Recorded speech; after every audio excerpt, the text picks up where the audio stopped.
Hello everyone who's joining us on Hearty Chats. And this is where we have, experts and moms who come and share what matters most from their heart.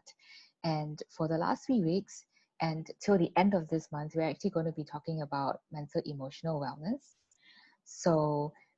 We have focused on listening and respect. And this week, we're really talking about relationships, how, couple relationships affect children and the impact on them. And yesterday we had a really nice discussion about that. And today we're going to continue with our guest speaker, Sarah Manning. And she's going to talk to us about how movement can actually influence the couple relationship and family dynamics as well. Physical activities and interaction, how being really mindful when you're doing these activities can really build positive relationship for the family. So welcome, Sarah. Thank you for joining us. Nice to be here. Yay. And just a little bit about Sarah. She is the co-founder of Optimal Reproductive Health. And she's been teaching yoga for over 26 years. So she offers hatha, prenatal, postnatal, back care, and yin yoga. Wow. And since 1995, she's been teaching classes to couples, such as partner yoga and also childbirth preparation. And currently, she's providing yoga for a wellness app, which is tailored for fertility and women and their menstrual cycle and Ayurvedic profile. So very, very interesting indeed. So thank you for joining us again, Sarah. What are your thoughts about movement? Why do you think it's so important for basic human interaction? Oh, well, first of all, movement gets blood and energy moving. So when we are feeling fatigued, when we're feeling tired, when we're snappy and aggressive and grumpy, it's because generally we haven't moved enough. We haven't been breathing enough and our energy is completely flatlined. So the first thing I would recommend to anybody who's feeling fatigued, and the temptation is to just go blop and collapse, I would really recommend them just to get out and go for a walk. You might have babies, you might have toddlers, and just getting them out of the house and getting them down to the playground is just a whole opening up of perspective. So that's the mind side of things. Just walking and breathing and moving is going to lift your energy. And once you're in a green space, of course, things change energetically as well, because the energy, the breath that you're taking is full of smells and full of vitality, instead of the very depleted energy that we breathe, or depleted air that we breathe indoors, particularly in air conditioning. Yes, very, very true. Yeah, just, a change of environment and that sunshine in nature makes that big difference for you. Huge, yes. Absolutely huge. So movement is all about obviously getting blood moving through and preventing stagnation. I personally find I sit at my desk for hours on end, and I think many of our workers, they're working from home and they end up sitting, and they don't have the opportunity to get out and move. So maybe the solution is every hour to say, okay, we're going to put some really loud drumming music on and everybody's got to go wild and just respond to the music. And then after 5 minutes, you can all go back to your desk again. Oh, okay. That's a good suggestion. Like a lot of people say dance, turn on the music and dance, because with this, last 2 months, or even right now when people are working from home, sometimes you tend to be so dull and you just forget, you're just sitting there and doing the work. And so one of the hacks about, keeping your momentum up is to turn on the music and dance. Exactly what you're saying. And the thing is, your whole family can do it. Your kids would love it. There's some amazing drumming music or even rock music, just something that makes you happy. It needs to be an uplifting, energetic music, rather than the more meditative, gentle, kind of flowy stuff. We need stuff that gets the heartbeat moving. Another thing that I do with my child when she gets a bit tired and sluggish when she's doing her homework, she's like, "Can you play with me?" And what I do is this hand movement thing, like I put my hands up and she has to match it. Yep. You know, Yep. like So one the of those, mirroring. yeah. Yep. Or I put my feet, and then that gets her pumped up, and she's like, "Okay, I can do my work now. I'm awake now." What a great idea. And it's something where you, and we're going to touch, I think, a little bit more about mindfulness, but it's the fact that you 100% are connecting with eye contact and touch with your child. Okay, so it's not you chatting on the phone and feeding them or doing whatever you're doing while, no, it's 100% I am here for you. And that matters so much. Yeah, I never thought about it that way. Okay, yeah, that makes a lot of sense. Yes. Wow. So Sarah, how can physical activity enhance, couple and family relationships, since we're flowing into that? Yeah, well, I think obviously any form of exercise gets rid of tension that we're holding, particularly in our shoulders. Any movement gets your spine moving. Your spine is designed to move. And I find that sitting for long periods of time, our back locks up. And for many people, particularly if they're sitting at an inappropriate desk, with an inappropriate desk arrangement. I mean, how many of us have invested in a really good quality ergonomics setup at home? Even me, this is a laptop on top of a kitchen table.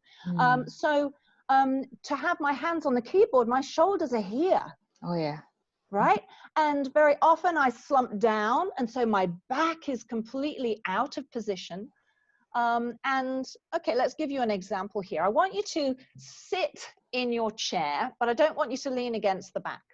And I want you to press your sitting bones right down into the chair. And I want you to feel yourself growing upwards. Okay. I already feel taller. Yeah. Okay. Now let's bring the breath in, because yoga is not just physical. It's about the breath too. So breathe in, press down. And then from the skin of your buttocks, I want you to feel a sense of lift through the pelvis, and then lift through the waist, through the chest, through the neck to your crown. So energetically, from the skin of your buttocks, we've got two things happening. We've got pressing down and lifting. Okay, now take a deep breath in. And I guarantee you can take a big, full breath in.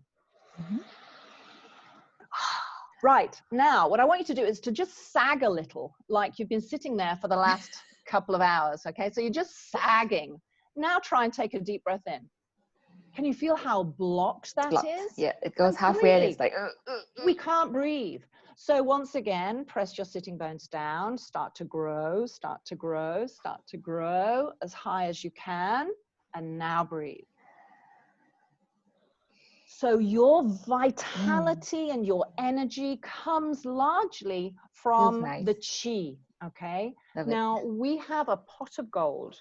It's here. I can't demonstrate, but it's basically beneath your navel, okay? And it's your lower dantian. And this is your pot of gold. And you keep spending your gold making phone calls, doing reports, feeding the kids, and you just keep spending. This is your energy, and you're just spending it. And the way we top up the gold is by eating well, is by breathing well, by drinking good quality water, breathing good quality air, and we can then top up that chi in the body. And that is so important, because it's what keeps us healthy. All right. So our immune system is dependent on that pot of gold having some money at the end of the day. There has to be still some money in the bottom of that account. All right. Yes. So so movement helps release tension. It helps us to breathe, and of course, then the breath lifts our vital energy, or your chi. Yes. Yes, I think a lot of times when we are engrossed in what we're doing, when we're stressed out, we're just shallow breathing, or even we stop breathing. We don't realize it. And so it's so important to have that big breath, and just to, help you transit and reset. I think also we tend to breathe here. So if my shoulders are here, I will breathe into here. But if we can get these shoulders to relax away from the ears and go broad. And if we have that spine, the reason why you could take that big breath in with good posture is that the diaphragm has the space to open and breathe in. Now, I wanted to talk about the diaphragm because the diaphragm, when we breathe into the diaphragm, we do that when we're relaxed. And so the breath is very different to when we're stressed and breathing up here. And through the diaphragm, we do many things. It doesn't just help you breathe. This is a big sheet of muscle. It divides the organs of the lung and heart from the organs of the digestion and the liver and the kidneys, okay? So it is constantly moving as you breathe, if you let it, right? And so we're massaging these organs, and we're helping the blood, which is in the vein coming back from your legs. It helps the blood go up to the heart, and it helps the lymph system. Now, the lymph system, not everybody knows what that is, but basically the lymph system is the part of the blood, you know, when you cut yourself, but blood doesn't come out, it's kind of like watery. This is lymph. And it's very much part of your immune system. It's packed full of white blood cells. And it is the white blood cells in the body that do the spring cleaning. It takes the old cells and makes things sort of healthy again. The lymph system has no heart. It relies on your muscles to pump it. Okay. So I don't know if you can remember when you were pregnant, did your feet swell up a bit? Yeah, towards the last few months. The last few weeks. Bigger. So the feet sort of swell up, and it's because there's not enough movement to get that lymph, that body fluid out from your feet and pump it back up into the system. Because what happens is it goes all the way down to your toes, and then it comes up and just goes into the top of the heart. Okay, so it's part of the blood system, but it doesn't have a heart. It doesn't have a pump. And we rely on our muscles to move that lymphatic fluid around. Okay? And of course, that's integral to our immune system and our well-being. Okay. So that's just breathing. That's just breathing into your diaphragm. And all of that magic is happening. So breathing, supports healthy circulation, and it's great for the lymphatic system, which is also great for immunity, and that creates a happy family. Healthy family. Absolutely. I mean, what it comes down to is we need to be centered, we need to be calm, we need to be relaxed. And then when our children who know you so well, they know how to upset you. They know how to jump on your hot buttons. When they want their attention, they know exactly what little thing to tweak to make you absolutely ready to explode. So we need to be cleverer than them. We need to be centered. We need to be relaxed, and we need to allow these things to just brush over us. And again, how do we relax when we've been static for so much? So again, movement is going to help us relax. I like how you put it. So use movement, use breath to help us relax so that we can relate to our children better, and also ensure that they get movement so that they're not sluggish and uptight as well. Yeah, absolutely. And by getting them to move, they're more focused on doing their work. So a lot of kids are, having difficulty focusing. Yeah, definitely. Good balance of that. Yeah, and then if we can add on top of that movement as a family, then, oh my goodness, we are creating not just physical and energetic change, we're bringing an emotional change. And these are the things which kids will remember. Oh yes. They will remember the cricket on the green downstairs. They will remember pretending to be space rockets or whatever it is. They will remember flying kites. So those activities that you do together where you are totally connected and finding joy and finding fun, that's the real icing on the cake. So not just activities and spending time, but really quality time. You know, being present with the child and enjoying those moments and building those memories. Correct. Building those memories. So even though we have COVID and we have challenges, these activities don't have to be complicated. And in fact, kids thrive best when it's simple. Whether it's jumping in a muddy puddle and laughing and getting dirt all up your legs. I mean, it's stupid stuff that kids enjoy. They don't need complicated. Yep, and they don't cost anything. Except maybe a bath. That's right. Well, I have a firm belief that kids love dirt and they love water. And as they get older, they love fire. Maybe because I had boys.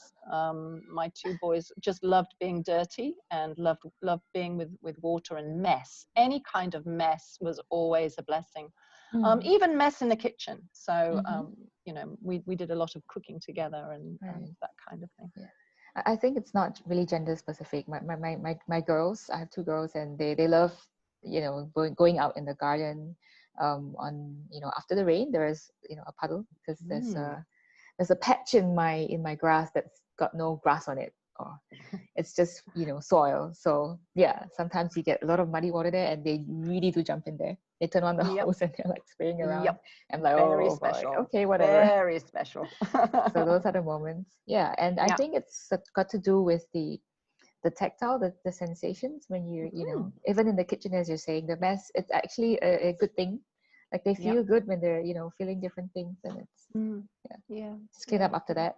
Yeah, absolutely. And I think the other thing that we often forget when we're doing exercise or fun together, there's also touch.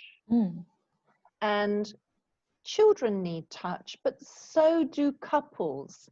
And I think what tends to happen when you have children and you're busy working and you've got so many things crowding in, I think it's really important to sort of allocate time. So it could just be giving your husband a shoulder massage. It could just be that hug. You're slaving over a hot stove and it's chaotic and it's hot and your husband walks in with a gin and tonic. I mean, bless. And a hug. I mean, these things are so important. So that touch, just that rub across the shoulders, it's important. Wonderful. So when I used to do the partner yoga, there's two aspects to partner yoga. One is developing, finding joy in doing something together that's not competitive. So it's about finding what is appropriate for each of you and nurturing. So you're not just thinking about yourself and saying, oh, I can go so deep and you can't, you're so stiff. Because generally in yoga, the guys are more stiff.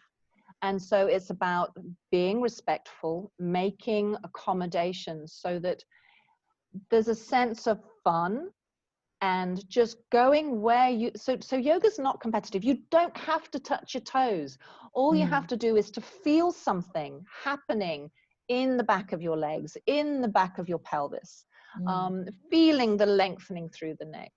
And if at the same time you've got somebody who's got their hand on your pelvis and just stroking downward to the back of your neck, just that simple stroke is a sense of release. So helping your partner relax. So another thing that we do is use the back of your fingernails and step behind them so they're facing away, and just rub the back of your fingernails up the back of their legs, up the back, and then the trick is to then go at the end. So you are connecting energetically. You'll feel it. You'll feel totally tingly, but it's the lightest of touches. So drawing up and so energetically. Is the partner standing? So are both partners standing? Yeah. Or the partner could be sitting, but you need to have access to their back. So you're swiping from the lower back or from the calf? You're swiping from the back of their heels all the way up through the calf. All the way up through the back of the thigh, through the buttocks, brushing all the way up to their shoulders, top of the head. And so energetically, when you want to energize somebody, energy moving up the spine is energizing. Stroking downward, of course, is soothing. Okay, so you can play in two ways with touch, particularly in the back. So stroking downwards, yeah, is calming, and brushing up is energizing. Oh, I like that. I'm gonna try it. Yeah, you so can try it on the please, kids as well. yes. So please set yourself a little alarm. I'm going to go and give my husband a shoulder rub or a shoulder massage and just puff his energy upwards. And hopefully you get the other, he will get it back as reciprocate. well. I guarantee it. I guarantee it. That's it. Awesome. Okay.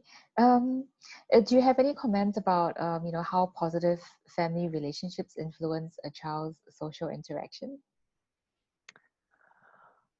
Oh, wow.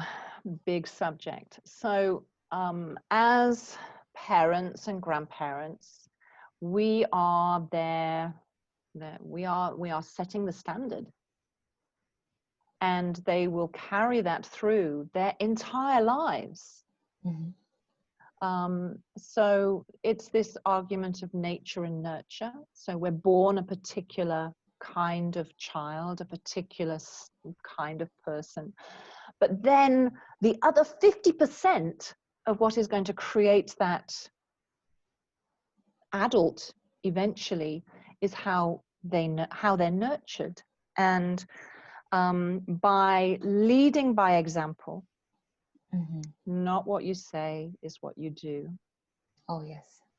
By leading by example, bringing humor, bringing fun, bringing contact and nurturing. So you're basically showing your children the very best version of yourself, so that they carry that with them into their relationships down the track.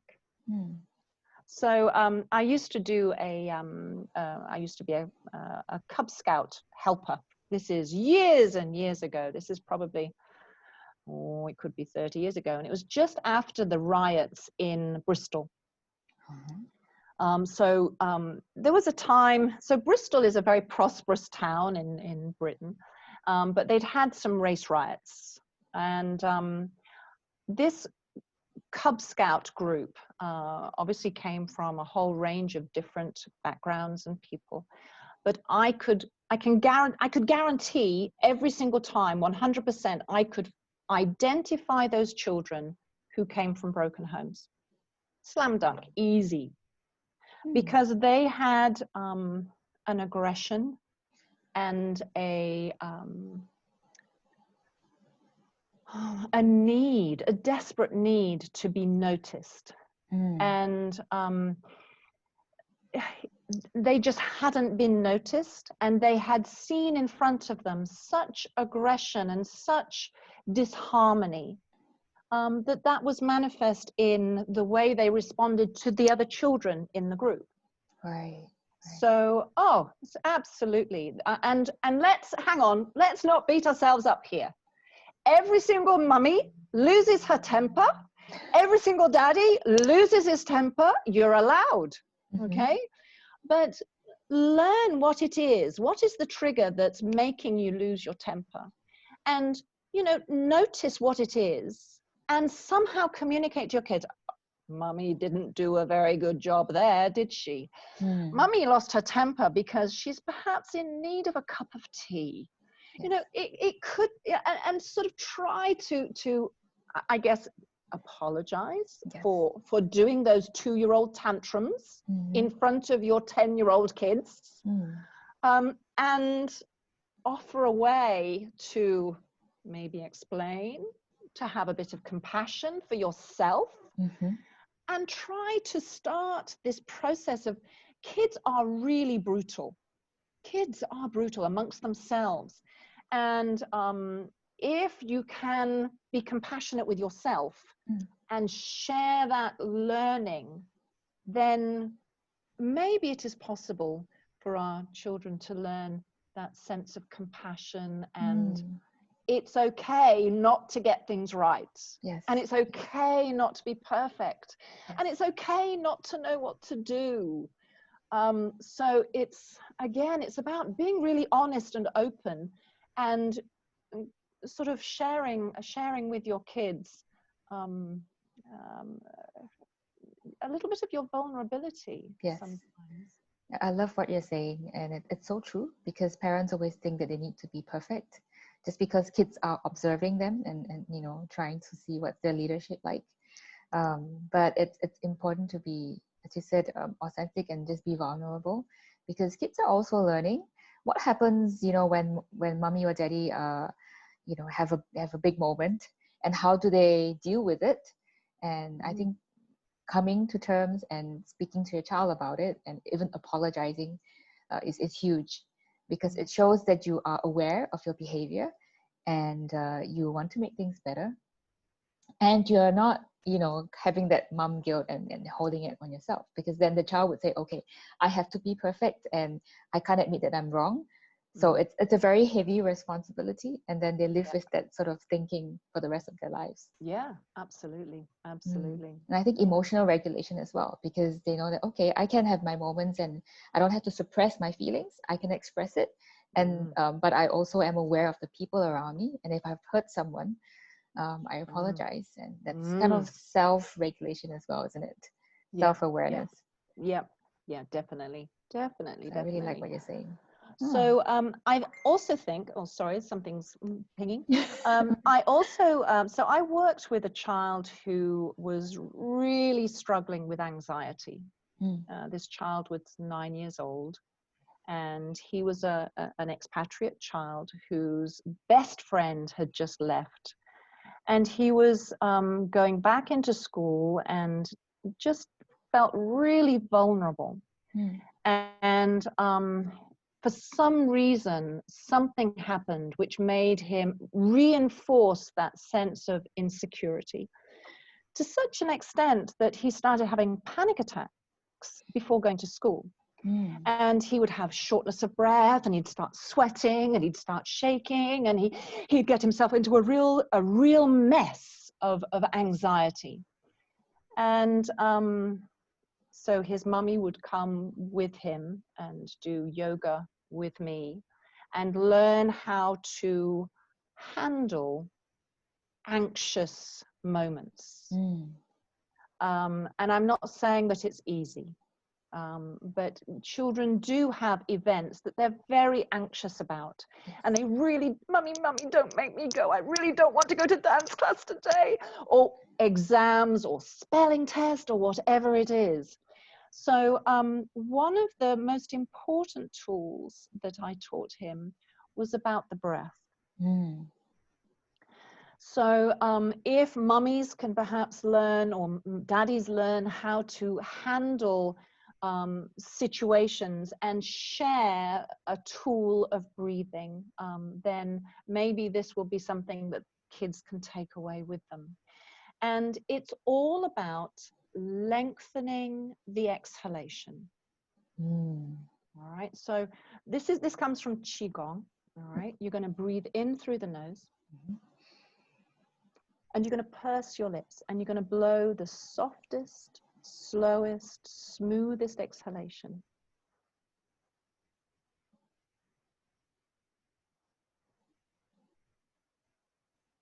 Squeeze your tummy, the last air out, and then inhale. Again, purse your lips, blow.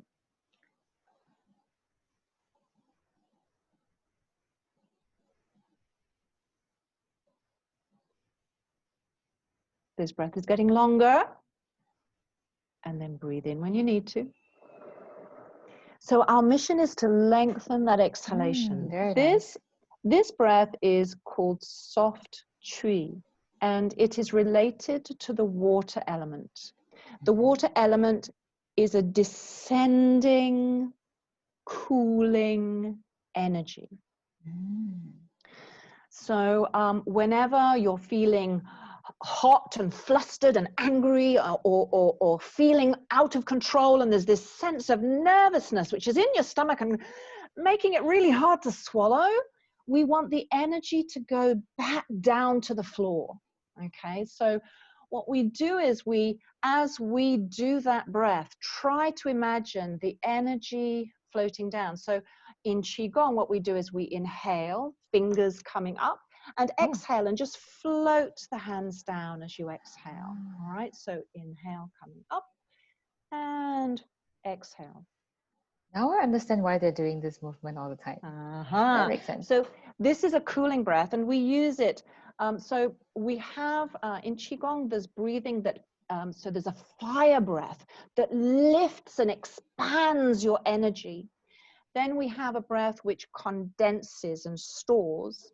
And obviously we need not only energy lifting, but energy needs to descend. So the soft tree breath, and strangely enough, many of your mummies will have been through childbirth, and this is a breath that we teach women in childbirth. And what happens is, as you lengthen that exhalation, your body goes into rest and restore. So it's switching from stress mode straight to rest and restore. And when you are in that calm, I'm in control, it's all okay, I'm relaxed, my body can do this, the pain becomes half. The perceived pain, we perceive pain, okay? So the brain has an interface. So we have something that comes in, the brain looks at it, decides if this is something new, something out of control, and decides whether the pain is going to be here or, oh, this is okay, I can handle this, and the pain goes down. Okay, it's part of the animal survival skill that we've learned to either increase the panic and stress, or say, okay, this is normal, and just relax. Wonderful. Yes, breathing makes such a big difference to everything, any situation. In fact, one thing that I tell postnatal women is, if you find it difficult to find a time to even breathe because they keep thinking that I have no time to do anything, take a couple of deep breaths between transitions from one activity to the other. That's so easy. Going out of the door, okay, exit. It's just that. I mean, so early on, all the breastfeeding, okay, you need to, so the girls that I teach in prenatal, one of the first things I say to them when they reach their 3rd trimester is, it's going to take you time, get out there and find your breastfeeding chair, because I want you to feel completely supported and be able to breathe into your diaphragm while you are breastfeeding.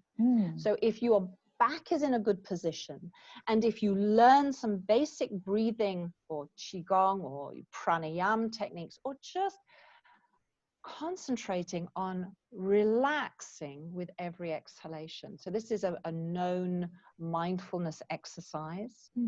Just notice, breathe in, notice, breathe out. And as you notice the breath out, just hear in your head the sound of a word that resonates for you. So it might be heaviness, it might be relax, it might be calm, right? So with each exhalation, every exhalation, you're just going to hear that word. And you'll notice that gradually you get deeper and deeper and deeper into that release of the tension in your body. So certainly while breastfeeding, and then as your kids get older, absolutely find whatever brain trigger you can to remind you to just do it again. So very important for everybody, not just mums. Great. Wow, a lot of golden nuggets shared with you today. Really, really wonderful. I've got 2 bonus questions for you, Sarah. Okay. What do you do daily to keep yourself happy?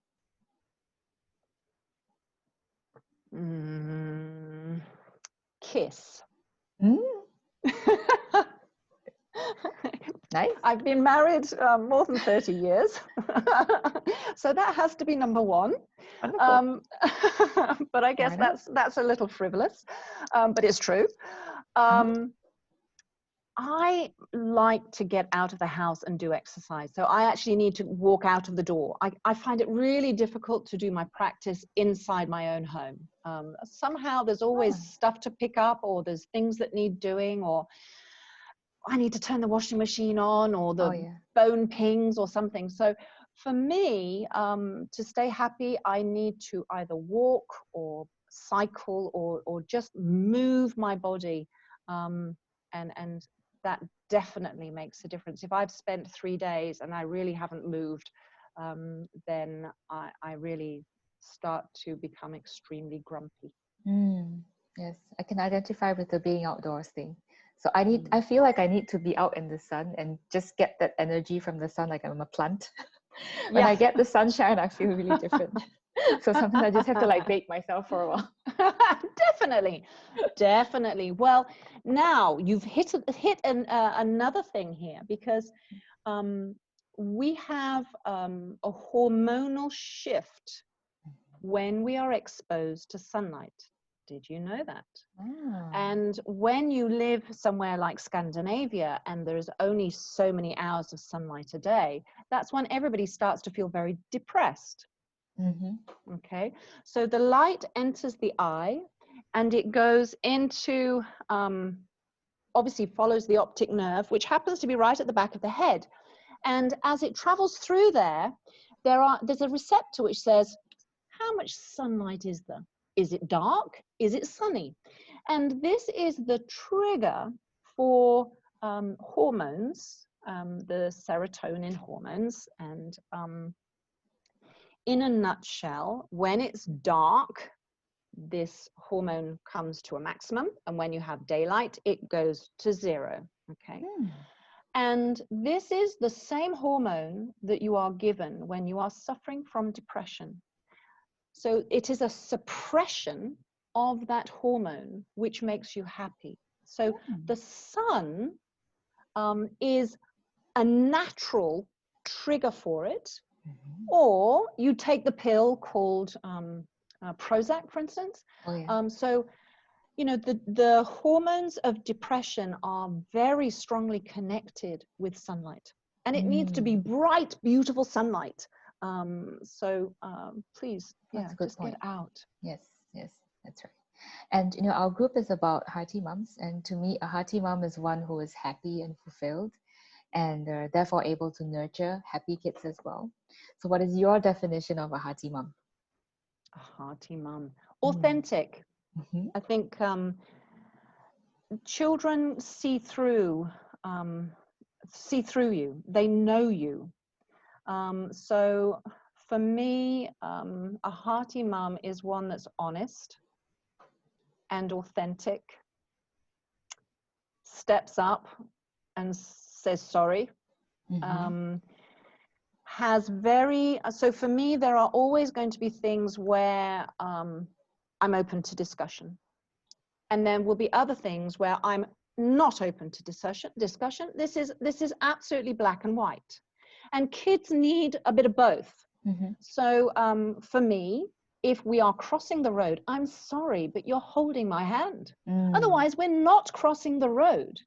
So this is a safety thing. Yes. And it's black and it's white. If we're going in the car, you sit in that car seat, or we don't go anywhere. So I think a Hearty Mum needs to be able to balance a little bit of softness and a little bit of hardness. It needs to be both. Oh, nice. Love that definition. Thank you. So you were mentioning earlier about a Qigong class that you're running. Can you tell us a little bit more about it? Because I want to find out about it as well. Okay, thank you for asking. So I've studied yoga for 25 years, and part of yoga is breathing. And when we practice breathing in yoga, we tend to sit and it's all very still and terribly, terribly dull. And what I found is that Qigong basically gives you the movement and the breath so that the ratios and the depth of the breath and the pelvic locks and the chin locks and all of the aspects that I find incredibly boring in yoga, all of a sudden involve movement. And so we get the benefit of the breath, but within the movement.